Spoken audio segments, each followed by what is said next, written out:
Empezamos a grabar la clase. Es mi deber informarles que están siendo grabados y todo lo que digan puede y será usado en su contra.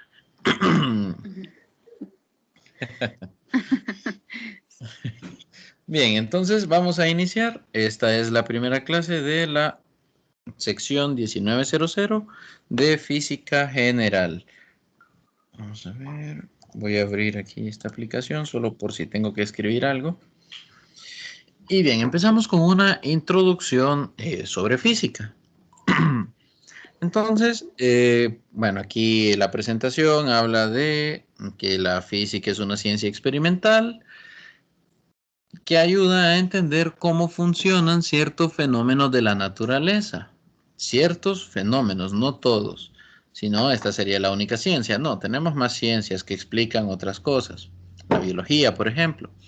En el caso de la física, pues trata cierto tipo de fenómenos que tienen que ver con la energía, con la materia. Y por ahí mete sus narices un poco en la química. Entonces, la idea es estudiar fenómenos naturales siguiendo el método científico. Entonces, ¿cómo funciona el método científico? Bueno, usted viene, observa un fenómeno que le llama la atención. Por ejemplo, si usted toma un objeto y lo suelta de su mano, este objeto cae. Y no importa qué objeto de los que tiene a su alrededor usted tome, este siempre va a caer.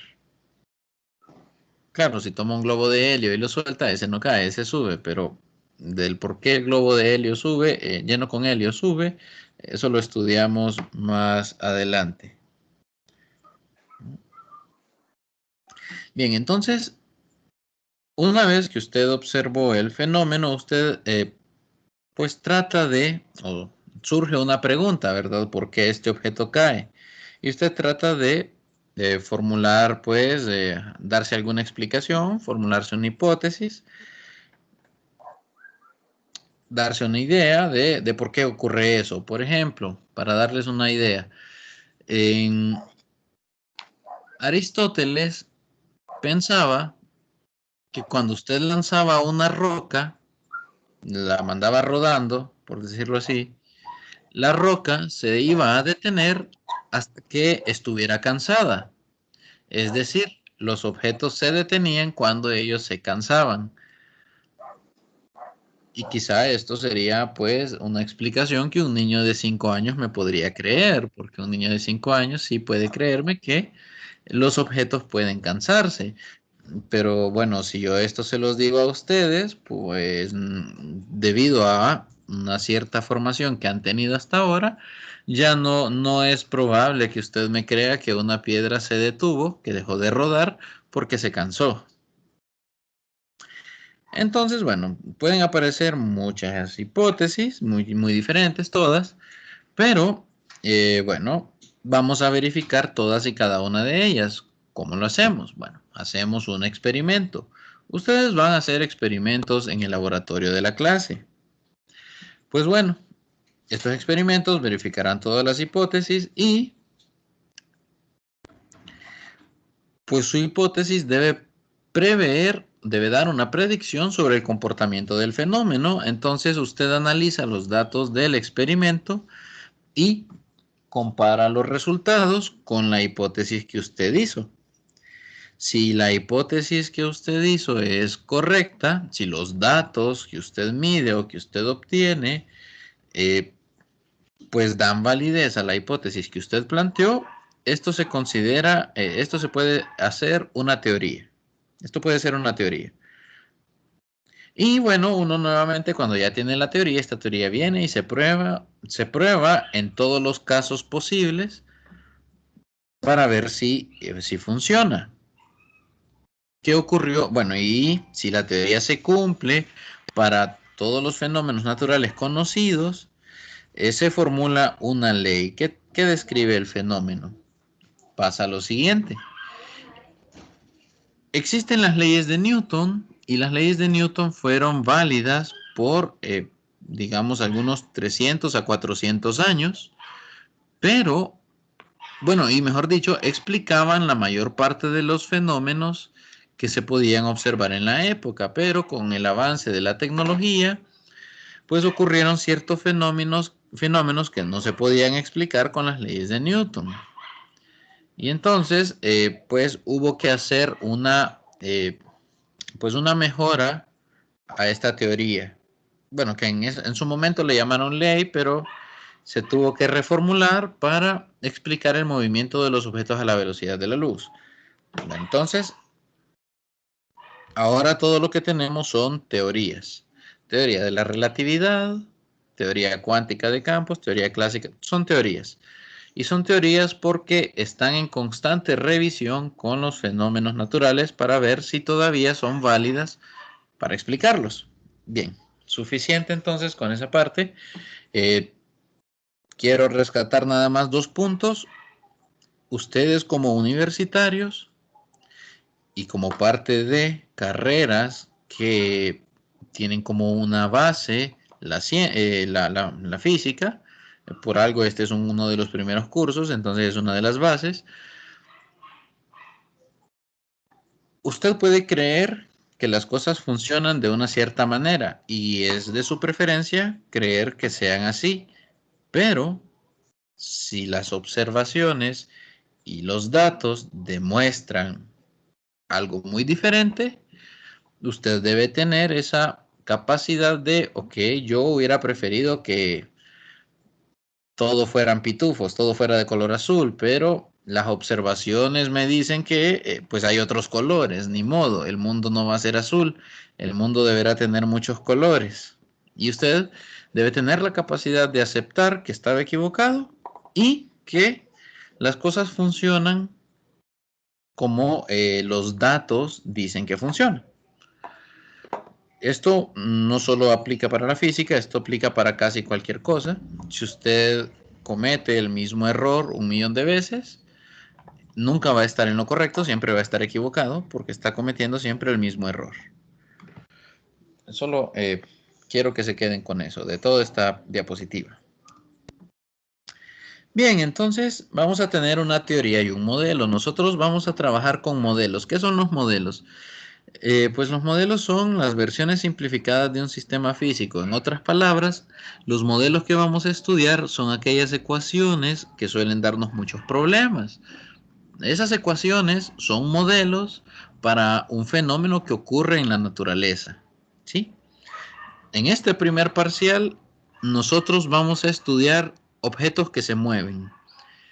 Y entonces todos nuestros modelos son para objetos que se mueven. Y bueno, la teoría es la explicación de los fenómenos naturales basadas en observaciones y principios. Que, bueno, todo esto pues ha sido observado, se han hecho experimentos y funciona para predecir ciertas cosas. Entonces, en esta primera parte nosotros vamos a estudiar, ok, primero vamos a ver la parte de vectores, ¿sí? Pero principalmente en esta primera unidad estudiamos la cinemática y la dinámica. ¿Qué es la cinemática? Es el estudio de los objetos en movimiento.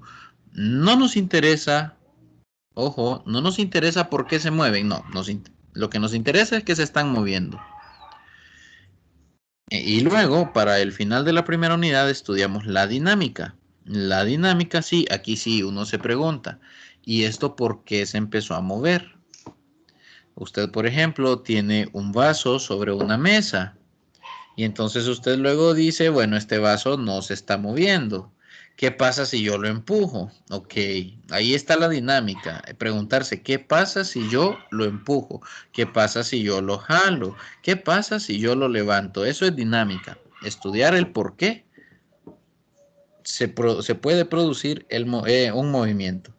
Y en la cinemática lo que me interesaría es, bueno, usted empujó el vaso, ok, no me interesa si lo empujó o no, la cuestión es que este vaso se cayó de la mesa y se va a romper cuando pegue en el suelo y su mamá le va a pegar, algo así, sin la parte de la mamá que le va a pegar.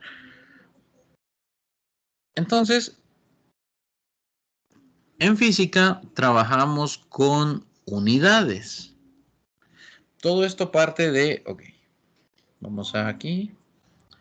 En física nosotros trabajamos con cantidades que se llaman, obviamente, cantidades físicas.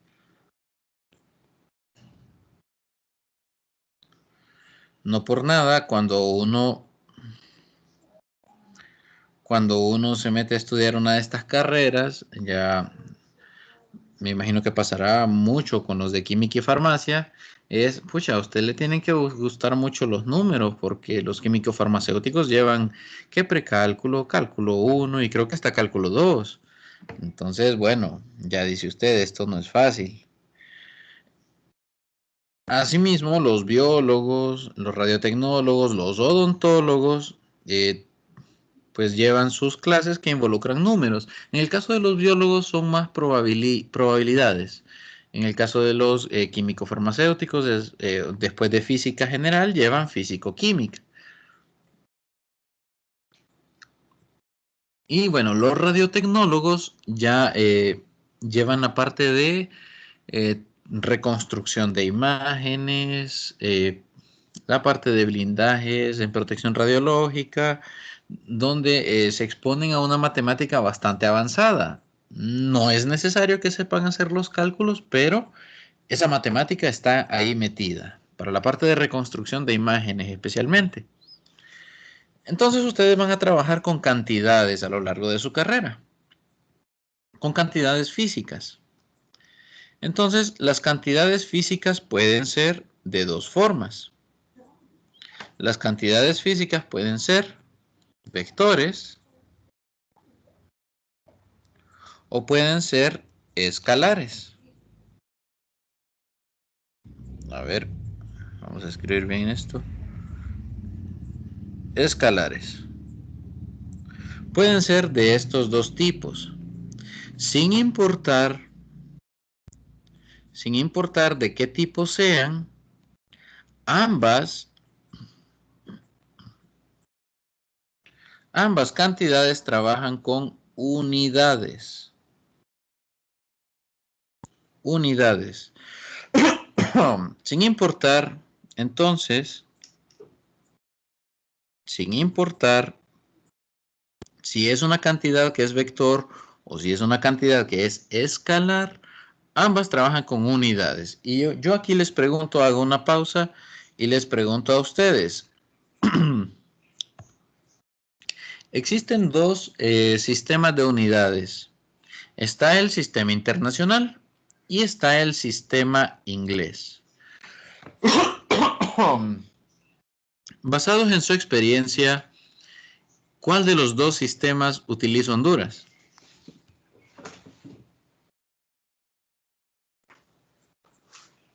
Respondan sin pena.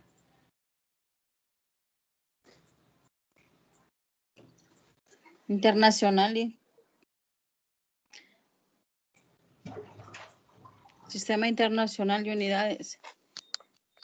Perfecto. ¿Alguien más? ¿Alguien más? ¿Alguien más opina el sistema internacional?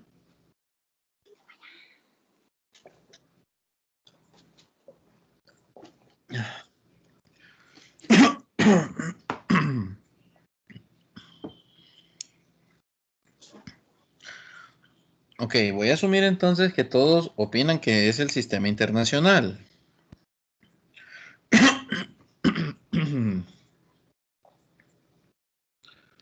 A ver. Leide o Zula, ¿qué prefieren ustedes? Leide. Todos prefieren Leide por alguna razón. Ah, Zula, perfecto. A ver, acá tenemos esta bolsita de leche Leide. Miren ustedes, qué cosa tan linda. Leche deliciosa, ¿no? Preciosa y rica. Ay, en el supermercado de la colonia, aquí no hay propaganda, no hay. Ok, ¿esta leche cuánto tiene? ¿De cuánto es? 1 litro es, Lick. Perfecto, litro, ok, excelente. Veamos, ok, litro no está aquí. litro no está aquí. Vamos a ver otro ejemplo entonces. A ver. ¿Qué otra cosa comen ustedes? Aparte de leche, ¿qué otra cosa toman? Jugo. Queso Jugo craft. naturas. Del campo. Lady. Queso Jugo craft Lady. lady. Jugo Zula. Jugo Zula. Vamos a darle la Zula ahora. La vainizula es la que más me gusta, les diré. La más rica. Pero porque no llega la ley. Ah, perfecto. El jugo Zula con pulpa o sin pulpa. Y este, a ver, este de acá. ¿De cuánto se mira que es este? Un galón. Un galón, ¿verdad? Ok, vamos a ver. Resulta que galón no es sistema internacional. No es sistema internacional. Esto, vamos a ver otro. Eh, El queso craft lady. El queso también, el queso, el queso. ¿Cómo compran queso ustedes? Por libra. Por libra, ¿verdad? Y miren Sí. acá el tajo de res molido en supermercados La Colonia. Tienen el precio por libra. Nos volvemos a ir acá a la presentación. Híjole, son libras. Ups, no, no hay libras en Tampoco el no. sistema internacional. Ok, bueno, aparentemente usamos bastante sistema inglés para comprar comida. ¿Qué está pasando aquí? Bueno, nosotros oficialmente como país, y esto está publicado en la Gaceta, utilizamos el Sistema Internacional de Medidas. Pero, perdón, Sistema Internacional de Unidades. Pero en la práctica, ustedes saben, o sea, la ley puede decir una cosa, pero comercialmente lo que funciona es otra. Entonces, nosotros no comercialmente trabajamos con una mezcla de los dos sistemas. Porque si usted va a comprar cable eléctrico a una ferretería, sí le preguntan por los amperios. Sí le preguntan por los amperios. Sí, también usamos los segundos para medir los tiempos. No es la manera más cómoda de hacerlo, pero sí, sí usamos los segundos. Al menos todos aquí creo que tenemos una idea, ¿verdad? De los segundos. No es algo nuevo. ¿Usamos los kilogramos? Pues comercialmente no, pero hay ciertos lugares donde sí usamos los kilogramos. Por ejemplo, las estaturas, si yo le pregunto a Annie, por ejemplo, ¿qué estatura tiene usted? 1,67 y con tenis 1,70 casi menos. Ah, excelente, excelente. Bueno, ese 1,67 es 1,67 metros. Es decir, para estaturas, sí utilizamos el sistema internacional. Disculpen, ando un poco mal. Entonces, en la realidad, usamos una mezcla de los dos. Por ley, nosotros utilizamos este. Y en la clase vamos a utilizar el sistema internacional.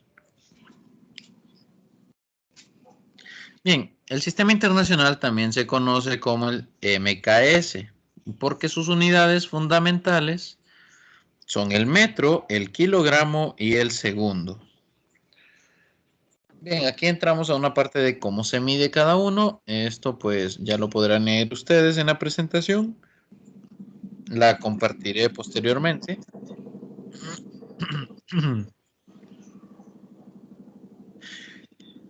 Y bien, aquí tenemos magnitudes compuestas.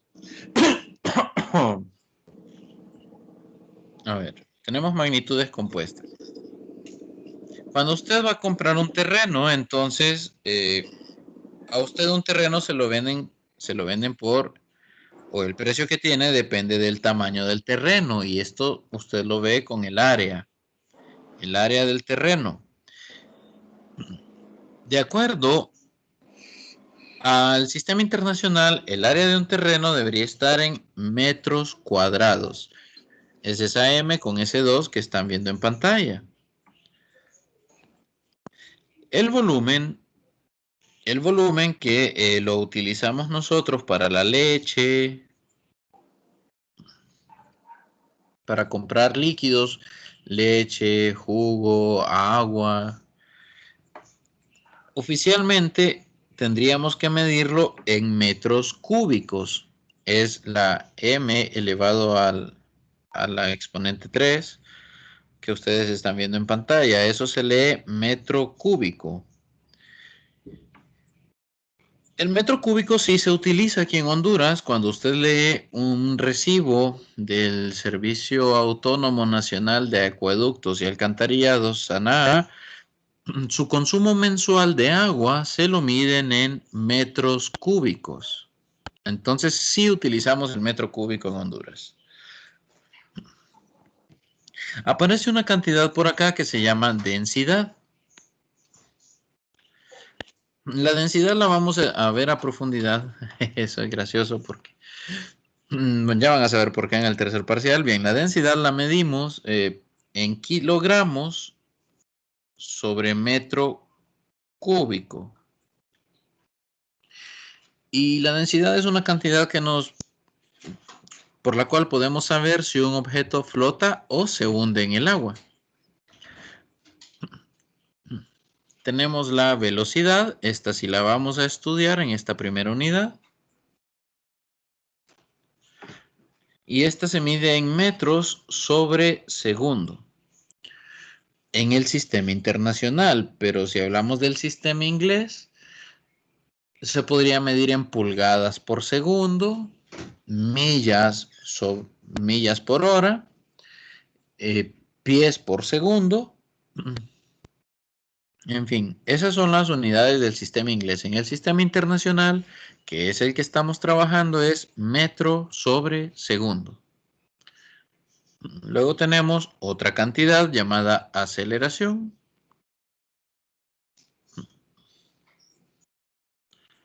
La aceleración entonces se mide en también metros. Permítanme, no me gustó esa flecha. Ahí. Metros sobre segundo al cuadrado. Segundo al cuadrado. Y entonces la aceleración sí la vamos a estudiar ahora en la primera unidad. Y la presión.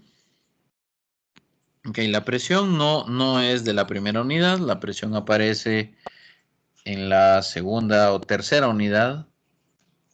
Segunda unidad aparece ya el concepto de presión.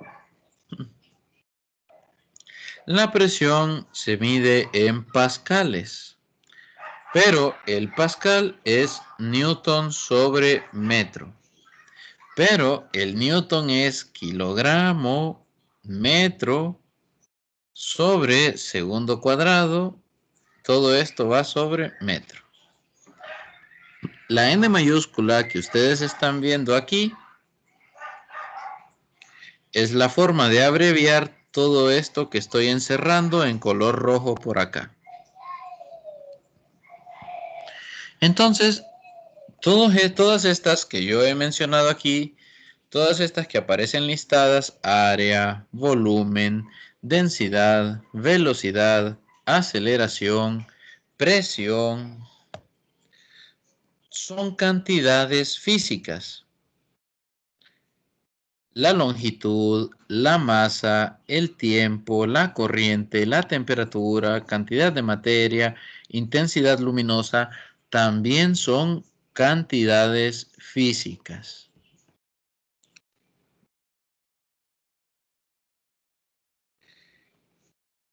Y bueno, las podemos clasificar.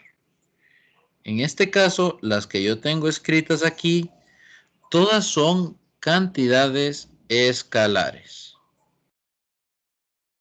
menos la aceleración. Esta y la velocidad. Estas dos son vectores. Velocidad y aceleración son vectores. De ahí las demás son escalares. Ojo ahí. A ver, sí. La presión, sí, no. Ok, entonces, la presión. Ok, entonces, vamos por acá. Nosotros utilizamos diversos prefijos en la clase. Yo aquí voy a hacer énfasis. Voy a hacer énfasis en los miles. El prefijo es lo que se coloca antes de la palabra. Entonces, cuando yo tengo la palabra kilogramo, kilogramo,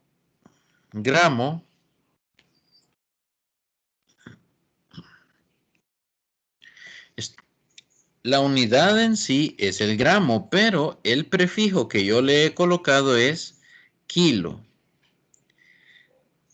Vamos a ver, no hay forma. Ajá, ok, yo el prefijo que he colocado es este de acá, kilo.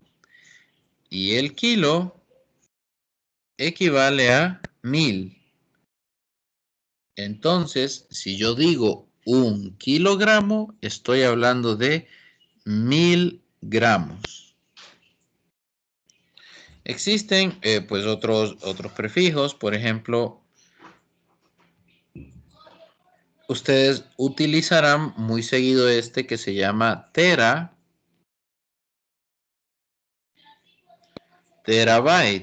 El terabyte, ¿en qué usan los bytes ustedes, jóvenes? ¿Han escuchado la palabra byte alguna vez? En el almacenamiento de disco duro. Exactamente. Principalmente en discos duros, memorias USB, memorias SD. En mis tiempos, disquetes. Bueno, no usábamos terabytes. Ahí usábamos megabytes. 1 megabyte. Entonces usábamos kilobyte en realidad. Pero bueno, principalmente en discos duros externos y en discos duros utilizamos la palabra terabyte, que comercialmente uno solo escucha, sí, es de 2 teras, 3 teras. Bueno, no son teras como tal, son terabytes. ¿Cuánto es el tera? Si nos vamos aquí, ustedes van a ver que tera es, vamos a ver, aquí tenemos, mega es el millón, giga es 1000 millones. Entonces el tera sería miles de millones. Es un prefijo para designar una cantidad grande. ¿Sí? Entonces el tera se usa para cantidades grandes. Y si usted trabajara pues como ingeniero en sistemas y tuviera que utilizar medios de almacenamiento bastante grandes, ya no hablaría de terabytes, sino que hablaría de petabytes, que sería este de aquí abajo. Miles de millones. Esto si nos vamos a lo grande, pero podemos irnos a lo pequeño también. Y entonces usted puede encontrar la palabra micrómetro.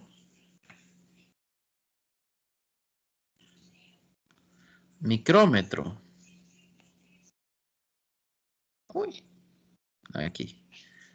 La palabra micrómetro.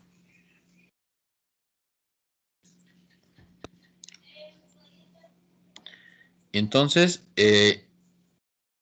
ok. Micrómetro sería una unidad de longitud, pero que sería ya no sería de un millón, sino que sería de 1 dividido 1.000.000, o es decir, 0.0000001 metros. Eso sería un micrómetro. Perdón. 0.00001 metros. Eso sería así, un micrómetro, sí, un micrómetro.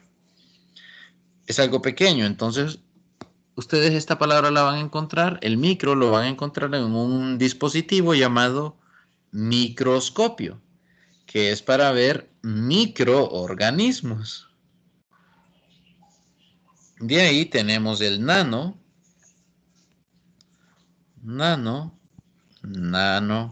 a ver, ahí sí. Tenemos el nanómetro, que el nanómetro pues sería el equivalente del giga, solo que en pequeño. El giga era 10 a la 9. Bueno, el nanómetro es 10 a la menos 9. Vamos a hacerle un zoom acá. 10 a la menos 9. Y entonces, aquí ya estamos hablando de longitudes muy pequeñas.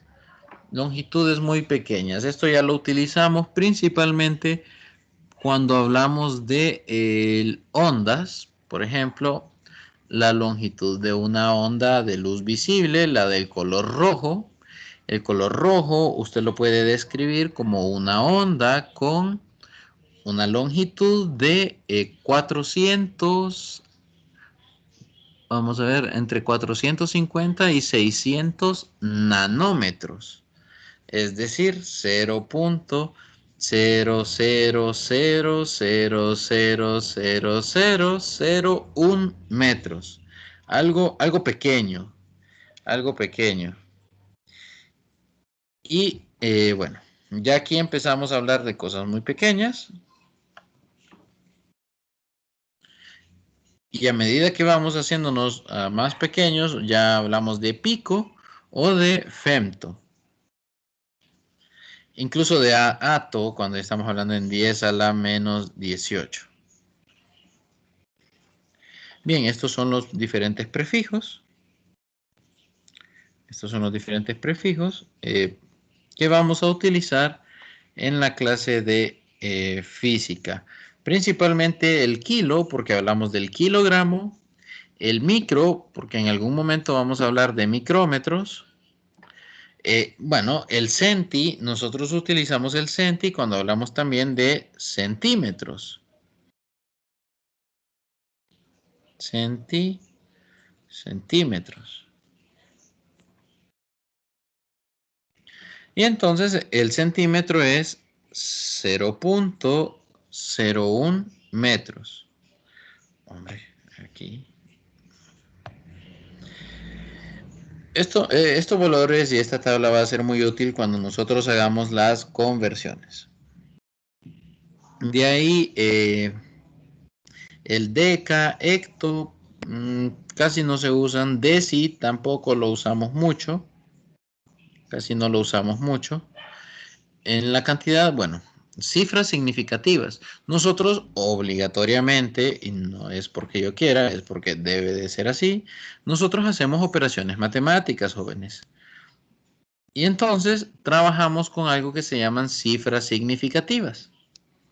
Estas cifras significativas pueden corresponder, por ejemplo, si yo estoy utilizando un instrumento de medición como una regla me puede dar una medición en centímetros con dos cifras significativas, o una o dos, en centímetros. Entonces yo, utilizando una regla, yo no puedo, vamos a colocar aquí una regla. Vamos a colocar acá, vamos a ver. Digamos que yo aquí tengo una regla, entonces la medición más pequeña que yo puedo hacer con una regla es de 0.1 centímetros.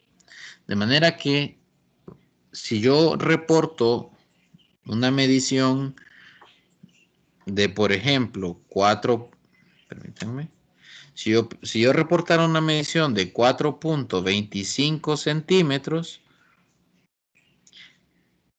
y yo esta medición la hice con una regla,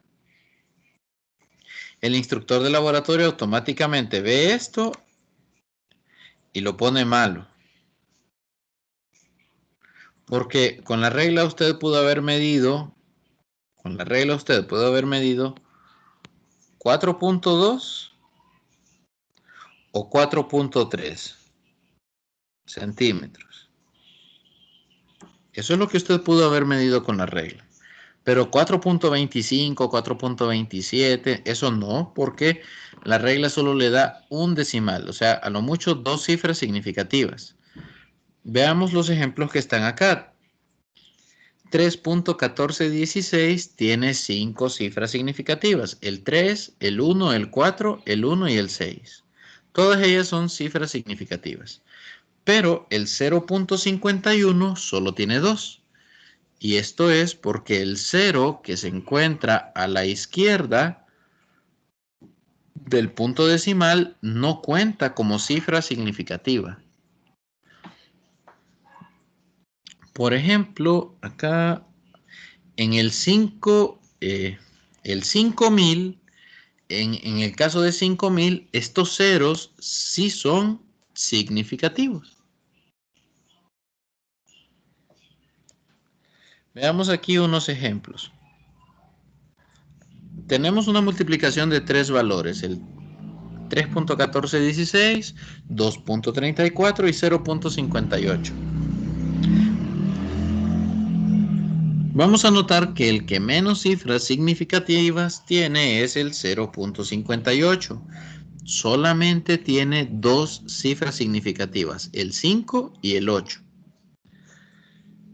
Y entonces usted hace la multiplicación. Puede hacerlo usted en su calculadora y le va a dar ese número.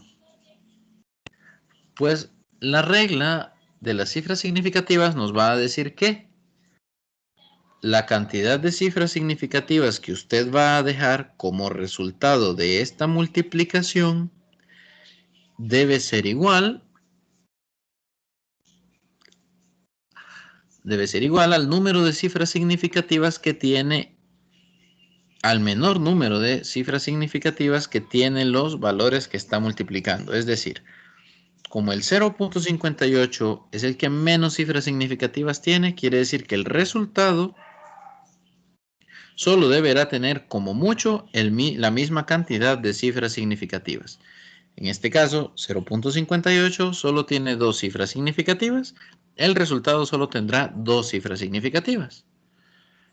Esto funciona para multiplicaciones y divisiones. Luego tenemos la suma y la resta. En el caso de la suma y la resta, pues aquí la cantidad de cifras la cantidad de decimales que va a tomar en cuenta es, permítanme, voy a quitar esto de aquí. Entonces, aquí el resultado usted lo va a dejar con la cantidad de decimales del que menos decimales tiene. En este caso, el 8.9 solo tiene una cifra decimal, de manera que el resultado, a pesar de que me da con 2, debido a que los valores que usted está operando, uno de ellos solamente tiene una cifra decimal, entonces el resultado deberá quedar solo con una cifra decimal. Si tienen alguna pregunta, jóvenes, son libres de detenerme y aclarar cualquier duda que pudiera surgir. Aquí, al final, en esto, somos bien flexibles en esta parte de las cifras significativas. No somos tan estrictos con ustedes como si lo somos con los de ingeniería. Bien, vamos a quedarnos por aquí el día de hoy. Son las 8 de la noche. Espero que la clase haya sido de su agrado. Vamos a continuar entonces mañana. A ver. Sí, mañana. Y vamos a arrancar con la parte de vectores. ya formalmente arrancamos con vectores el día de mañana. Entonces, bueno, los invito a que estén conectados. Yo les informaré cómo vamos a quedar con el campus virtual. Y voy a detener la grabación para que me pueda generar el enlace y compartirlo con los compañeros que no han estado presentes.